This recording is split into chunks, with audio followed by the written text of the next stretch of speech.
Welcome to Moose Plays, everyone. I'm the Liquor Moose, and today we will be going over my team builder for week 4 of the 8th season of the GPC. Today we are going, or I guess this week, not today, we are going up against Johnny AKA Risepool, coach of the Rhine Valley Guardians. Before we get started, I did upload a transaction video last week on, last week Monday, because we were on a we were on break week because the transaction period took a little bit longer than maybe we would have liked.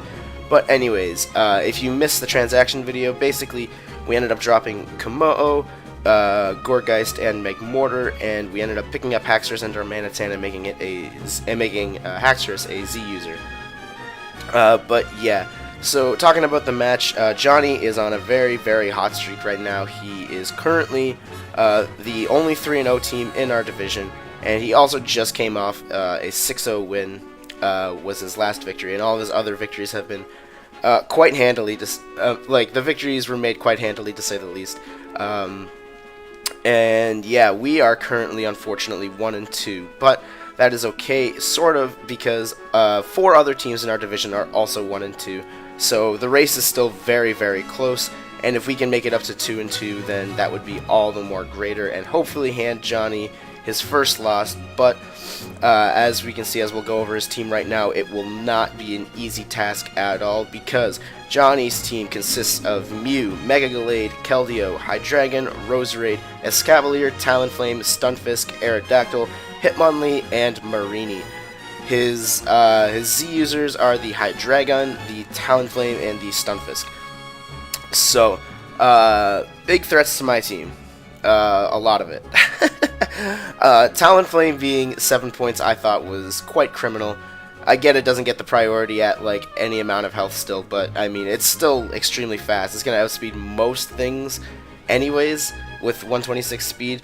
I think it's a pretty likely bring against me. Other things, Megaane, I've never played against one before, but I just know that if it gets a bulk up, it's just way too bulky. On the physical side, especially seems bulky, but I think we can work around it based on the special attackers that my team just has naturally. Hydreigon, Scarf Hydreigon, I think is a definite bring. I honestly think he is just way too good against my team in general. Scarf really makes sense just because I have a Manectric and a Weavile mostly, considering he definitely wants to outspeed the Weavile. And then the Mew, only because, Mew could be anything. I just have to scout what specific Mew set it is, because Mew literally can do anything. Ask Mew to do something, it can do it, by far. So, he definitely has a lot of threats. One thing I noticed on his team, though, he doesn't have a Dragon... his only Dragon Resist, is Escavalier, and he has no Fairy. The other thing that I noticed is his electric immunities and resists are Stunfisk, Roserade, and Hydreigon, so I think you already know what that means for my team. But I think that's enough talking about what Johnny could possibly bring to the table as likely brings. So let's talk about what I am planning to bring to the table. First off, what a surprise. 4 attacks, Mega Manectric.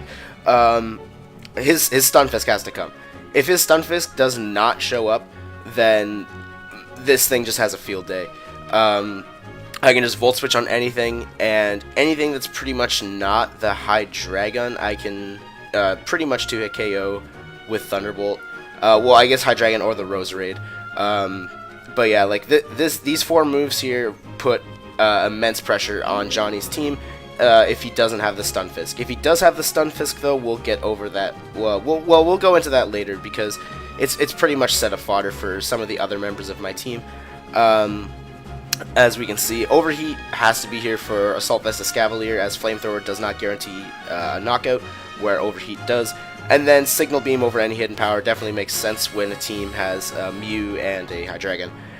So yeah, again, pretty standard stuff. The speed here is for the it's for the Aerodactyl, and I'm going 232 special attack because with the 60 EVs into bulk, then I can guarantee live a Scarf, or I guess I can guarantee live Draco Meteor or Leaf Storm from Hydreigon and Roserade respectively at full. It does 99% max, and then I'm not missing out any potential 2-hit KO damage on the Mega Manectric. But yeah, pretty simple stuff once again with the Manectric. Again, not too much to say. But next up we have our general sponge for the match, which is Registeel. If there's one thing that I've noticed about how Johnny plays, it is he loves taunt. So I need the Mental Herb here to ensure that I can get up rocks. Because getting up rocks is going to be very important for A, breaking Talonflame's Gale Wings, and B, breaking any potential sashes that can stop my sweeps in the late game. And then beyond that, Toxic is here to break down the Mew potentially, if that's not the thing that has taunt. Although I pretty much believe that it will be one of the taunt users, as he's brought in Taunt Mew to his past 3 games, basically. And then S-Toss to complete the stall package, and then Rock Slide because I need to be able to hit Talonflame. But yeah, and then past that, just max defense, just to be a general sponge. If Johnny elects to run Drain Punch on Mega Gallade instead of Close Combat, then he needs to be at +3 actually to guarantee knockout Registeel. +2 is a roll. I believe it's in my it's either a 50-50 or in my favor for Drain Punch to kill a +2. He needs to be a +3 to guarantee kill this, but he only needs to get possibly to +1 if he brings Close Combat instead. But yeah, so that's the Registeel. Mental Herb, very important here. And yeah, not too much to say about that. I don't know if this will be my lead. It very well could be, depending on whether he brings the Mew or not. But more than likely, if he doesn't bring Stunfisk, I'm more than likely going to lead the Mega Manectric, as that's pretty obvious. If there's no Mew, then probably lead Registeel, but otherwise, Winston here will probably be my lead for this match. Scarf, Darmanitan, Adamant, because I just need to break Defensive Mew. Defensive Mew, I believe he has to be like max defensive, like fully max defensive to not, I don't know if it's to not get 2-hit KO'd, or I honestly don't remember. But yeah, like his team does not appreciate Flare Blitzes all that much. It looks to me his only resists are the Keldeo, which does not want to take this. Hydreigon doesn't really want to take this. And the Mareanie. I guess the Aerodactyl. The Aerodactyl does not want to take a Flare Blitz. It's too frail. So really the only thing that would quote-unquote appreciate a Flare Blitz is the Mareanie. And I really don't think he's going to bring Mareanie, because that's just a free switch into my Manectric. But yeah, so Flare Blitz, U-turn, again, because Darmanitan can easily force switches, so U-turn is very obvious. Rock Slide to, hey, once again, hit the Talonflame, because that's important.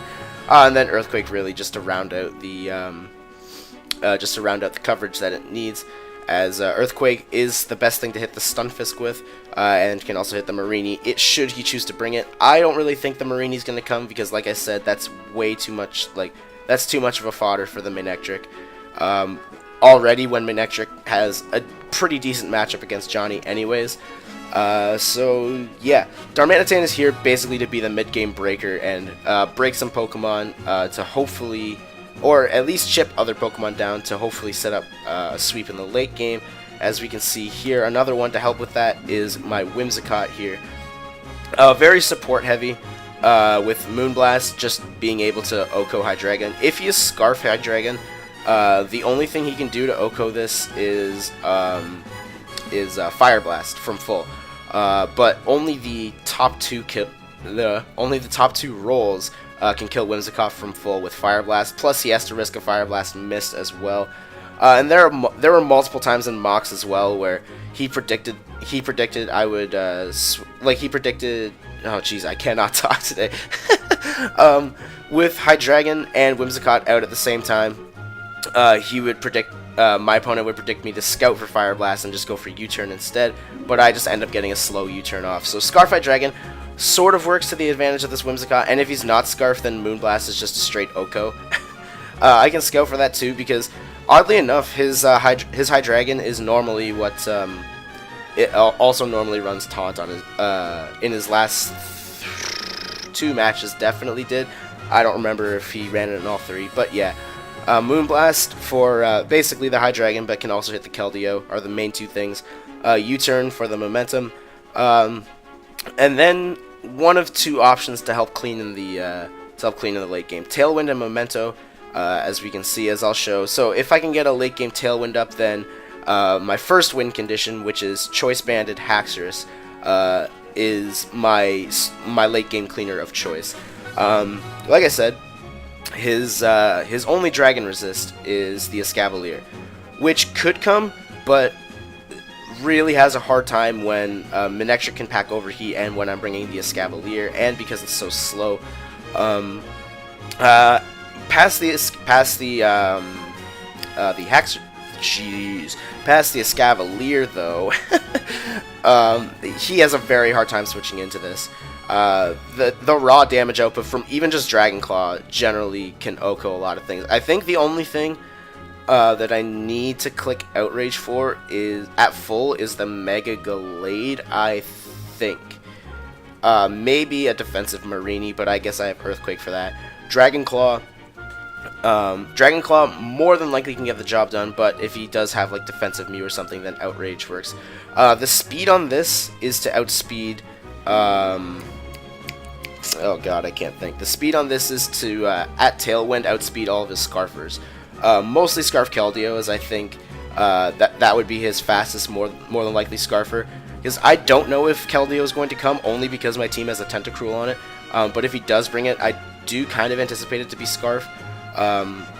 As if he does bring Sub-Calm Mind, then he would have to fear the potential Encore from Whimsicott that I have. But yeah, so I think with the Tailwind out, I can outspeed all of his potential Scarfers, basically, like all of the likely ones. And yeah, we didn't feel like we needed a last coverage move on this, because he doesn't have a Fairy, so Poison Jab wasn't necessary. And then everything that I would want to click a different coverage move on, Outrage just straight up does more damage. So we brought Toxic just in case. In the mid game, I am able to get it off on the defensive Mew, because I think defensive Mew in this match is a decently good pivot. But yeah, so that was Haxorus. So the other support move that Whimsicott has,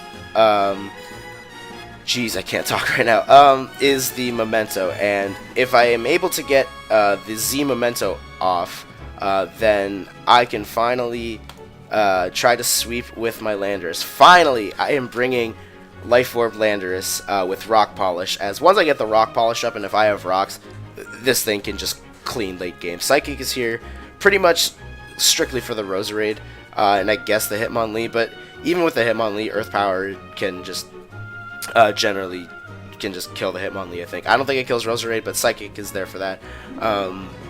And then Rock Slide has to be here, hey, once again, for the Talonflame. The only problem with this set is pretty much I get walled by Hydreigon, but with the combination of Whimsicott and potentially sponging, throughout the match, assuming he is Scarf, I think he'll be taking enough chip damage where I can break it down with either the Whimsicott or something like Darmanitan if he's not expecting it, or even I can live a hit with the Manectric and then knock it out with a Signal Beam, or at least predict. But yeah, so I had to get Hydreigon out of the way for this specific Landorus to sweep. Like, Landorus did kind of have a case of 4 move slots from this week, only because of that Hydreigon. I really wanted Superpower for it, but then I lost out on either the Psychic or the Rock Slide. We figured Rock Slide was more important specifically for the Talonflame, because I think Talonflame is a huge threat against my team. And then Psychic just made sense for Roserade, because that could potentially be very, very specially bulky. And then Earth Power is just there to be the general stab, because why else would you run Landorus? But yeah, once again, going on the Stunfisk thing again, if he does bring Stunfisk to check Manectric, Stunfisk cannot do like anything to this. Stunfisk does get access to Sludge Wave for this, but by far Stunfisk is the main target. If somehow I can get the Z Memento onto it, then like it does nothing. It does nothing anyways outside of HP Ice to this, but like Stunfisk is complete setup fodder for Landorus. And yeah, hopefully I can clean up with either this or the Haxorus. So that is the team we're going to bring. I know a few really odd omissions, like I'm not bringing the Tentacruel when my opponent has a Keldeo. I'm not bringing the Uxie when my opponent has a Mega Gallade. But I just felt like there were a lot of other members on Johnny's team that could take advantage of me switching into either Uxie or Tentacruel. It is also noteworthy that Specs Xcloud does like body his team, but with the speed tiers in this match, Xcloud would be running bulky instead of max speed, but at that point, it's not taking too many hits because it's just so with the power level of Johnny's team, Xcloud can't take too many hits, and it needs to take hits because it's just so slow in this match. So unfortunately, we went with just different breakers this time because they just matched up slightly better. So yeah, that's the team. Again, go check. I always forget to say this at the beginning now. Don't forget to go check out Johnny. His link will be in the description below, as well as a link to all of the coaches in the GPC this season, so you can follow along with the entirety of the league. So yeah, keep your eye out on the channel for the match that should go up tomorrow, and thanks for watching, and we'll see you next time.